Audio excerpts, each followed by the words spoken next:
Ursula Van Der Leyen, President of the European Commission, claims that Europe has avoided a serious energy catastrophe. Data indicates that electricity prices are still high, nevertheless. Every nation has unique energy-related problems. Furthermore, electricity rates have increased from a year ago even though commodity prices have declined. Due to excessive energy expenses, some businesses have been forced to close their plants, while others, like Dow Chemical, have had to fire employees. Furthermore, in an effort to lessen its reliance on Russian gas and oil, the European Union has established new energy ties with nations like Egypt, Azerbaijan, Qatar, and the United States. The EU has been able to lessen its need on Russian energy sources, even though some gas is still imported through LNG and Turkish stream. And in this video, we'll look at Europe's problems substituting Russian oil and their plans to fix the situation. The EU prohibition on the import of Russian refined petroleum products is being prepared for by Europe. And they intend to achieve this by boosting their imports from the US and the Middle East. The major market for Russian diesel has been Europe. However, they will need to find new suppliers to replace the roughly 1 million barrels of Russian fuel that they purchase each day after the ban goes into force on February 5. Additionally, 600,000 to 650,000 barrels of diesel are included in this. In addition, delays in the commissioning of new refineries may prevent the Middle East from meeting Europe's demand. Diesel exports from Russia hit a new high of 1.2 million barrels per day in December, of which 720,000 barrels were shipped to the EU. However, after February 5, things shift as Europe looks to other regions, like the US, the Middle East, and Asia, for supply while Russia attempts to reroute its refined products. Furthermore, because of delays at certain refineries in the Middle East, Europe will also need to increase its imports from the US and Asia. The top Middle Eastern producers of OPEC are increasing the amount of refined products they ship to Europe. For example, Kuwait intends to send 5 times as much diesel to Europe this year, or roughly 50,000 barrels per day. By 2024, the nation also hopes to sell twice as much jet fuel, nearly 5 million tons, to Europe. The first shipment of diesel has been transported by the Kuwait National Petroleum Company's Mina Al Ahmadi facility, the company just reported. This is appropriate for chilly climates and environmentally beneficial.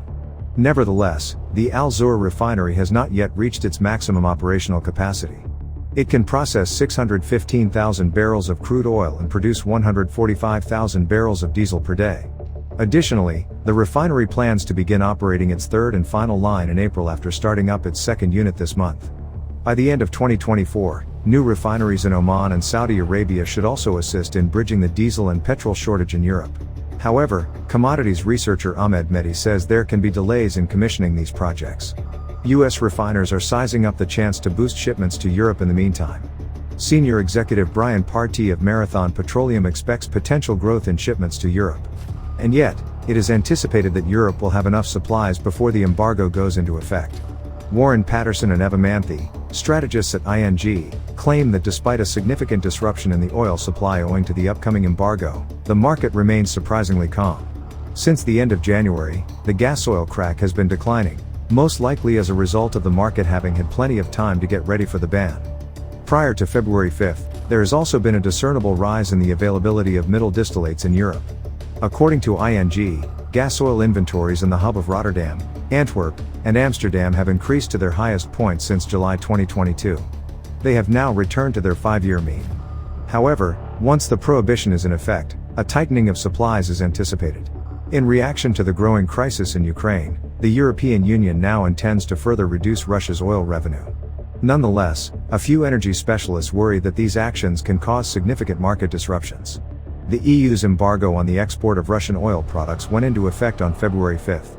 And that comes 2 months after significant steps were taken by the West to stop Russia's funding from the export of natural fuels. In December 2023, the G7 agreed to cap the price of Russian oil at $60. This was on top of the comparable limitations imposed by other G7 countries and the European Union's embargo on importing Russian crude oil.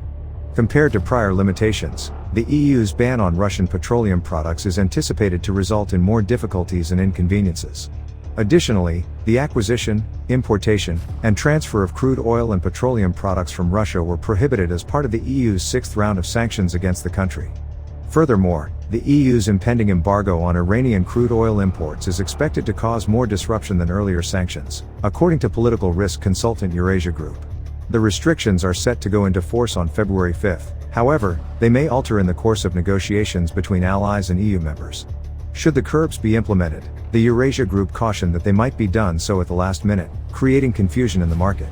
There will probably be some disruptions as a result of the ban on Russian oil, especially initially while the EU looks for alternate supplies.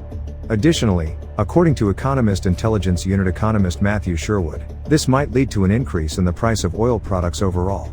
Moscow is expected to shift its oil supply to China, India, the Middle East, and Africa, according to the AU team's prediction.